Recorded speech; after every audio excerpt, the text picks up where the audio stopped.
வங்கக்கடலில் வரும் 22ஆம் தேதி காற்றழுத்த தாழ்வு பகுதி உருவாகிறது.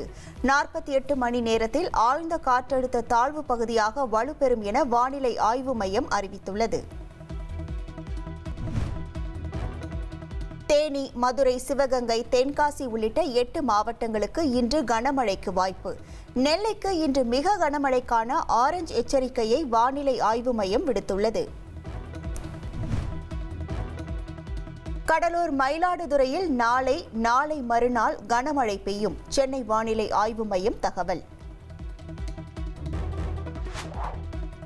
வாக்காளர் பட்டியல் சிறப்பு தீவிர திருத்த பணிகளில் ஈடுபட்டுள்ள அரசு ஊழியர்கள் இன்று தங்களது பணிகளை புறக்கணித்துள்ளனர். பல்வேறு இடங்களில் மாவட்ட வருவாய்த்துறை அலுவலகங்கள் வெறிச்சோடி காணப்படுகின்றன. ஜாக்டோ ஜியோ சார்பில் 12 லட்சம் அரசு ஊழியர்கள் இன்று வேலை நிறுத்தத்தில் ஈடுபட்டு வருகின்றனர். 10 அம்ச கோரிக்கைகளை நிறைவேற்றாததை வேலை நிறுத்தத்தில் ஈடுபட்டுள்ள நிலையில் பணிகள் பாதிக்கப்பட்டுள்ளன.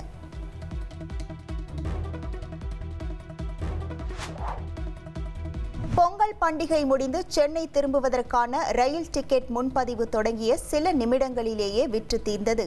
ஜனவரி 17ஆம் தேதிக்கான டிக்கெட் விற்று தீர்ந்த நிலையில் 18ஆம் தேதிக்கான டிக்கெட் முன்பதிவு நாளை தொடங்குகிறது. சென்னையில் ஆபரண தங்கத்தின் விலை சவரனுக்கு 1120 ரூபாய் குறைந்துள்ளது. ஒரு சவரன் தங்கம் 91,200 ரூபாய்க்கு விற்பனை செய்யப்படுகிறது.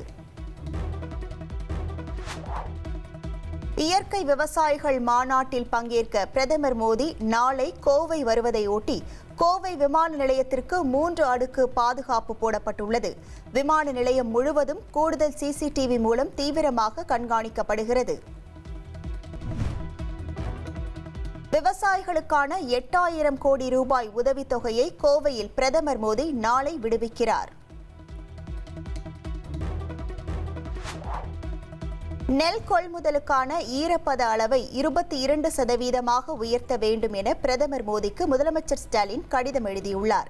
விவசாயிகளின் நலன் கருதி பிரதமர் உடனடியாக நடவடிக்கை எடுக்க வேண்டும் எனவும் அவர் வலியுறுத்தியுள்ளார்.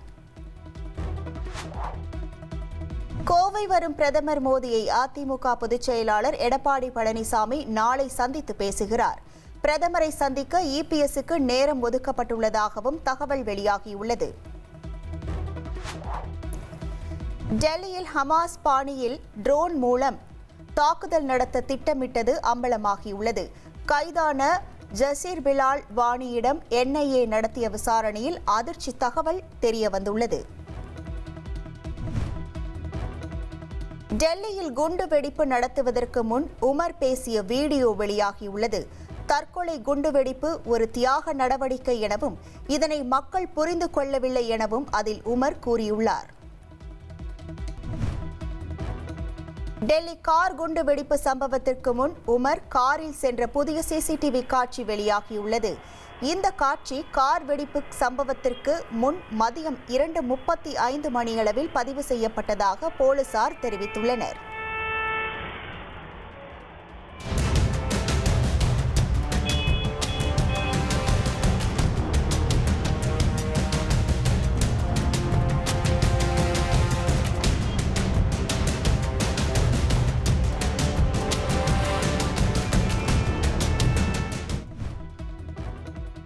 டெல்லி கார் குண்டுவெடிப்பு சம்பவம் தொடர்பாக 25 இடங்களில் அமலாக்கத்துறை சோதனை நடைபெறுகிறது.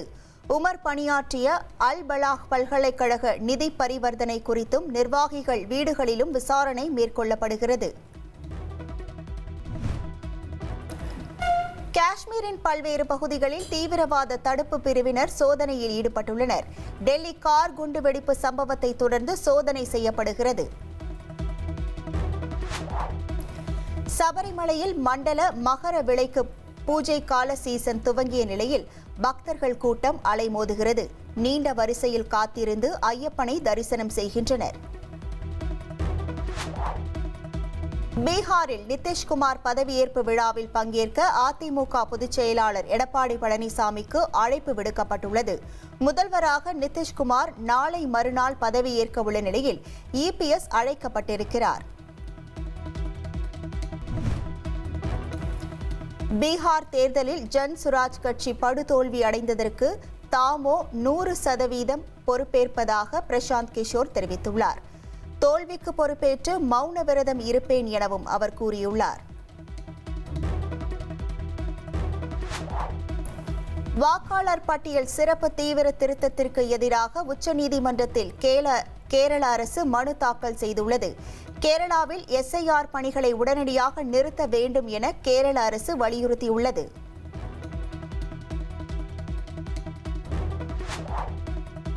வாக்காளர் பட்டியல் சிறப்பு தீவிர திருத்தத்தில் தேர்தல் ஆணையத்தின் நடவடிக்கை ஏமாற்றம் அளிக்கிறது. தேர்தல் ஆணையம் பாஜக நிழலில் செயல்படவில்லை என நிரூபிக்க வேண்டும் எனவும் காங்கிரஸ் தலைவர் மல்லிகார்ஜுன கார்கே வலியுறுத்தியுள்ளார். வாரணாசி திரைப்பட டைட்டில் வெளியீட்டு விழாவில் இயக்குநர் ராஜமௌலி அனுமனை அவமதித்ததாக கூறப்பட்ட விவகாரம். ராஜமௌலி மீது ராஷ்டிரிய வானர சேனா அமைப்பு தெலுங்கானா காவல் நிலையத்தில் புகார் அளித்துள்ளது. சென்னை பாரிமுனை அருகே 2 ரவுடி கும்பல் இடையே மோதல் ஏற்பட்டதால் பரபரப்பு நிலவியது. கொலை வழக்கில் ஆஜரான ரவுடியை மற்றொரு கும்பல் கொலை செய்ய முயன்ற நிலையில் 2 பேரை போலீசார் கைது செய்தனர்.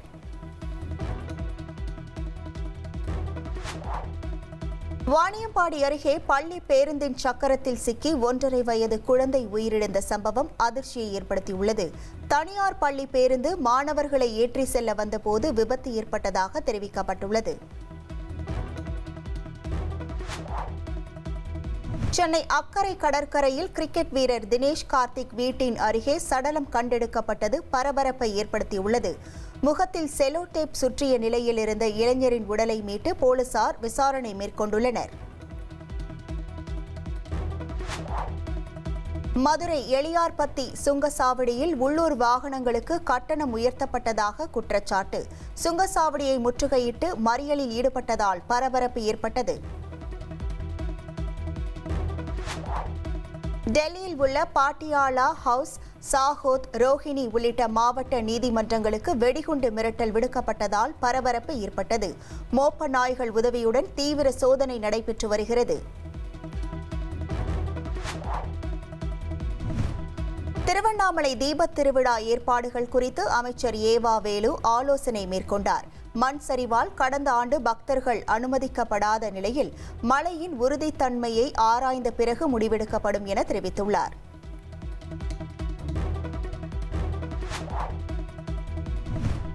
நெல்லையில் பொது இடங்களில் சுற்றித் திரியும் மாடுகளின் உரிமையாளர்களுக்கு 5000 ரூபாய் அபராதம் விதிக்கப்பட்டுள்ளது. மாடுகளை தொழுவத்தில் வைத்து பராமரிக்க வேண்டும் எனவும் நெல்லை மாநகராட்சி அறிவுறுத்தியுள்ளது. மதுரையில் நாய் குறுக்கே வந்ததால் பைக்கில் இருந்து விழுந்த தம்பதி பின்னால் வந்த பேருந்து மோதியதில் கணவன் மனைவி உயிரிழந்துள்ளனர்.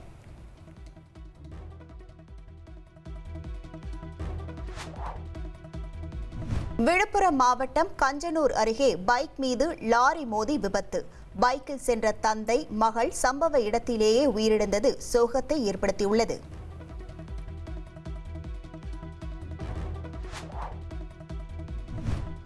ஆந்திர மாநிலத்தில் போலீசார் மாவோயிஸ்டுகள் இடையே துப்பாக்கி சண்டை நடந்துள்ளது. துப்பாக்கி சண்டையில் 6 மாவோயிஸ்டுகள் கொல்லப்பட்டிருப்பதாக தெரிவிக்கப்பட்டுள்ளது.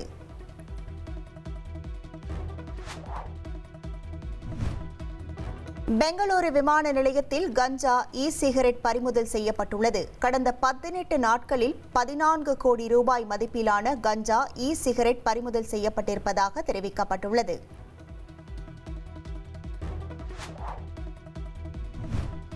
சவுதியில் நேற்று டீசல் லாரி மீது பேருந்து மோதியதில் 45 இந்தியர்கள் உயிரிழந்த சம்பவம். மதீனா மருத்துவமனையில் சிகிச்சை பெற்று வரும் இந்திய பயணி அப்துல் ஷோப்வை சந்தித்து இந்திய தூதர் ஆறுதல் தெரிவித்துள்ளார். துபாயில் நடைபெற்ற சாகச நிகழ்ச்சியில் இந்திய போர் விமானங்கள் பங்கேற்று வானில் வர்ணஜாலம் நிகழ்த்தின. ஹார்ட்டின் வடிவில் புகையை கக்கிய இந்திய போர் விமானங்கள் குட்டிக்கரணம் அடித்து பார்வையாளர்களை உற்சாகப்படுத்தியது.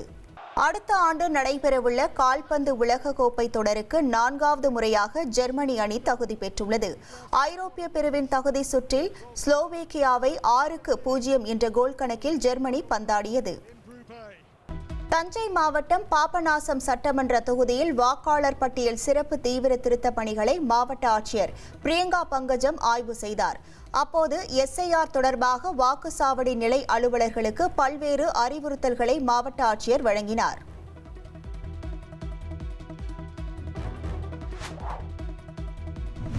இந்தியாவில் கார்பன் மாசு 36% குறைந்திருப்பதாக பிரேசிலில் நடைபெற்ற பருவநிலை உச்சி மாநாட்டில் மத்திய அமைச்சர் பூபேந்தர் யாதவ் பெருமிதம் தெரிவித்தார். மேலும் பருவநிலை மாற்ற விவகாரத்தில் வளர்ந்த நாடுகள் தங்களது இலக்கை முன்கூட்டியே அடைய வேண்டும் என்றும் அவர் வலியுறுத்தியுள்ளார். வாக்காளர் பட்டியல் சிறப்பு தீவிர திருத்த பணியை நிறுத்த கோரி உச்சநீதிமன்றத்தில் கேரள அரசின் சார்பில் ரிட் மனு தாக்கல் செய்யப்பட்டுள்ளது.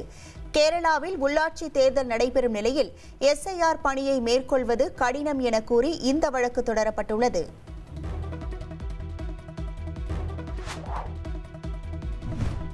சிப்காட் என்ற பெயரில் கடலூரை நச்சுக்காடாக மாற்ற தமிழக அரசு முயற்சிப்பதாக பாமக தலைவர் அன்புமணி ராமதாஸ் விமர்சித்துள்ளார். மேலும் விளை நிலங்களை பறிப்பதை கைவிடாவிட்டால் பாமக சார்பில் போராட்டம் நடத்தப்படும் என்றும் அவர் தெரிவித்துள்ளார்.